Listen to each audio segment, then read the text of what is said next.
Good evening class. आज हम लोग बात करेंगे अक्षांश रेखाओं के बारे में। अगर बात करें अक्षांश रेखाओं की तो अक्षांश रेखाएं क्या होती है, तो संपूर्ण पृथ्वी को, यानी कि ये पूरी पृथ्वी जो आपको दिखाई दे रही है, इसको दो बराबर भागों में बांटने वाली रेखा को ही आप क्या कहते हैं, तो भूमध्य रेखा के नाम से जानते हैं या विषुवत वृत्त के नाम से जानते हैं। जो लाइन आपको दिखाई दे रही है, इस लाइन को ही आप क्या कहते हैं, तो भूमध्य रेखा या विषुवत वृत्त या 0 डिग्री अक्षांश या इक्वेटर के नाम से आप जानते हैं। और इस लाइन से ऊपर वाले हिस्से को, यानी कि ऊपर वाले हिस्से को आप पूरे को क्या कहते हैं, नॉर्थ। और इस लाइन से जितना भी नीचे, इस सारे नीचे वाले हिस्से को आप हमेशा क्या कहते हैं, साउथ। यानी भूमध्य रेखा से ऊपर ये जो छोर आपको दिखाई दे रहा है, इसको आप नॉर्थ पोल या उत्तरी ध्रुव के नाम से जानते हैं। और इस लाइन से नीचे ये जो छोर आपको दिखाई दे रहा है, इस छोर को आप साउथ पोल या दक्षिणी ध्रुव के नाम से जानते हैं। तो कई बार आपसे ऑनलाइनर क्वेश्चन भी पूछता है कि संपूर्ण पृथ्वी पे उत्तरी ध्रुव और दक्षिणी ध्रुव का निर्धारण करने वाली लाइन कौन सी होगी, तो यानी कि ये आपका क्या हो जाएगा भाई, तो ये इक्वेटर ही है। किसी भी चीज को, जब पूरी पृथ्वी ऐसे गोल थी तो इसको आप कुछ बता सकते हैं कि कोई दिशा होगी, लेकिन जब बीच में एक लाइन आपने खींच दी तो यानी कि ऊपर हमेशा क्या होगा, नॉर्थ, और नीचे हमेशा क्या होगा, साउथ। तो उत्तरी ध्रुव और दक्षिणी ध्रुव का निर्धारण करने वाली लाइन भी कौन सी होती है, तो भूमध्य रेखा होती है। और इसी भूमध्य रेखा के समक्ष या समानांतर पश्चिम से पूरब की ओर खींची गई काल्पनिक रेखाओं को ही आप अक्षांश रेखाओं के नाम से जानते हैं। तो कितनी रेखाएं संपूर्ण पृथ्वी पे खींची गई हैं, तो बात करें तो इस ध्रुव से, ये जो आपको लाइन दिख रहा है ना, भूमध्य रेखा, इस लाइन से ऊपर यानी कि नॉर्थ में इस वाले हिस्से में 90 है, और इसके नीचे भी कितनी, तो 90, यानी कि 90 ऊपर और 90 नीचे, दोनों को मिला दिए तो 180 प्लस इस लाइन को भी जब आप ऐड कर लेते हैं तो कितनी हो गई अक्षांश रेखाओं की संख्या, 181। कुछ ज्योग्राफर्स का मानना था कि ये उत्तरी ध्रुव और दक्षिणी ध्रुव, ये जो 90 डिग्री वाला पॉइंट दिख रहा है, ये दोनों ध्रुव है, क्योंकि ये कोई लाइन नहीं है। तो 181 में से 2 माइनस कर देते हैं तो कितना बचेगा, 179। तो संपूर्ण पृथ्वी पे अक्षांश वृत्तों की संख्या कितनी हो जाएगी, 179, और अक्षांश रेखाओं की संख्या कितनी हो जाएगी, 181 होती है। रही बात कि कहीं ना कहीं ये कटिबंध भी बनता जा रहा है, जैसे एक देख रहे हैं कि एक लाइन के बाद दूसरी लाइन, तीसरी लाइन, चौथी लाइन, तो उसी तरह से अक्षांशीय अंतराल जो होता है वो 10-10 डिग्री का होता है, यानी कि 10, 20, 30, 80 करके आप 90 तक जाते हैं। 90 ऊपर हो गया और 90 नीचे हो गया, तो ये दोनों के बीच में जो एक जोन बनता है ना, कटिबंध बनता है, इनको आप क्या कहते हैं, तो जोन के नाम से जानते हैं। कई बार क्वेश्चन पूछता है कि दो अक्षांशों के बीच की दूरी को क्या कहा जाता है, तो जोन, यानी कि कटिबंध के नाम से जानते हैं।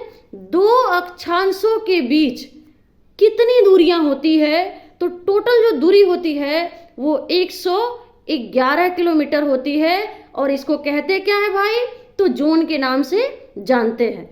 कुछ अक्षांश हमारे क्या है, मानक अक्षांश के भी नाम से जाना जाता है। जैसे बात करें आपसे तो ये इक्वेटर की ही बात कर रहे थे, यानी कि 0 डिग्री अक्षांश, ये दुनिया के 11 देशों से होकर गुजरता है। अगर बात करें इसके भूमध्य रेखा के ठीक ऊपर, यानी कि नॉर्थ में 23.5 डिग्री उत्तरी अक्षांश को आप कर्क रेखा के नाम से जानते हैं, और 66.5 डिग्री उत्तरी अक्षांश को आप आर्कटिक वृत्त के नाम से जानते हैं। ये अगर यही बात साउथ में बात करें तो 23.5 डिग्री दक्षिणी अक्षांश को आप मकर रेखा के नाम से जानते हैं, और 66.5 डिग्री अगर आप दक्षिणी अक्षांश की बात करेंगे तो ये अंटार्कटिक वृत्त के नाम से जाना जाता है।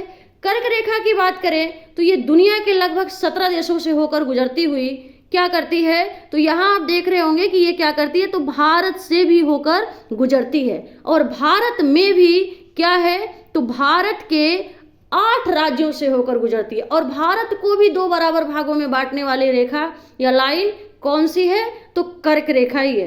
भारत के कौन कौन से ऐसे राज्य हैं जिससे कर्क रेखा होकर गुजरती है, तो बात करें तो पहला राज्य आपका हो जाता है गुजरात, दूसरे राज्य आपके राजस्थान, तीसरा मध्य प्रदेश, और चौथा जो हो जाता है आपका छत्तीसगढ़, और पांचवा जो है झारखंड, और छठा जो आपका है पश्चिम बंगाल, और सातवां जो है त्रिपुरा, और आठवां जो है मिजोरम। यानी कि गुजरात, राजस्थान, मध्य प्रदेश, छत्तीसगढ़, झारखंड, पश्चिम बंगाल और त्रिपुरा एवं मिजोरम होते हुए क्या करती है, तो भारत के 8 राज्यों से कर्क रेखा गुजरती है। अगर बात करें मकर रेखा के, तो ये दुनिया के लगभग 11 देशों से 10 देशों से होकर गुजरती है। तो ये कुछ पॉइंट हैं जो क्या होता है, बार बार अक्षांश रेखाओं के से कंपटीशन में आपसे पूछा करता है। एक क्वेश्चन और भी बार बार पूछता है कि संपूर्ण पृथ्वी पे किन रेखाओं के द्वारा मौसम की गणना की जाती है। तो कौन सी लाइनें ऐसी हैं जिनसे हम मौसम की गणना करते हैं, तो मौसम की गणना संपूर्ण पृथ्वी पे हमेशा हमेशा किन रेखाओं के द्वारा की जाती है, तो अक्षांश रेखाओं के द्वारा की जाती है। क्योंकि अक्सर आप सुने होंगे कि भाई इस टाइम अभी देखेंगे तो भारत इधर आपका उत्तरी गोलार्ध में पड़ रहा है, तो यहाँ पे भारत में भी इस टाइम क्या है, ठंडी पड़ रही है। तो जाहिर सी बात है कि ऑस्ट्रेलिया में, यहाँ ऑस्ट्रेलिया में क्या पड़ रहा होगा, तो अभी गर्मी पड़ रही है। क्यों, तो अभी 22 दिसंबर को ही सूर्य की जो किरण लंबवत पड़ी थी, ये कहाँ पे पड़ रही है भाई, तो यहाँ पे पड़ रही है। तो पृथ्वी पे मात्र ऊर्जा का स्रोत अगर कोई है तो सूर्य ही है। तो अभी सूर्य की जो किरण है वो लंबवत किधर पड़ रही है, पृथ्वी का ये वाला हिस्सा जो है ये सूर्य के सामने है। तो अभी यहाँ पे गर्मी पड़ रही है, तो यहाँ पे उधर क्या पड़ रही है भाई, नॉर्थ में तो ठंडी पड़ रही है। जाहिर सी बात है, तो कहीं ना कहीं स्पष्ट है। जून में ही देखते हैं कि उत्तरी गोलार्ध में 21 जून को सूर्य जब कर्क रेखा पे लंबवत चमकता है तो उत्तरी गोलार्ध में गर्मी पड़ती है। तो इधर दक्षिण गोलार्ध में देखेंगे आप तो क्या होता है, तो ठंडी पड़ती है। यानी कि ऑस्ट्रेलिया में ठंडी का महीना जो कौन सा हो जाएगा भाई, तो ऑस्ट्रेलिया में ठंडी का महीना जून का होता है, और आपके यहाँ जो यहाँ क्या है, गर्मी का महीना है।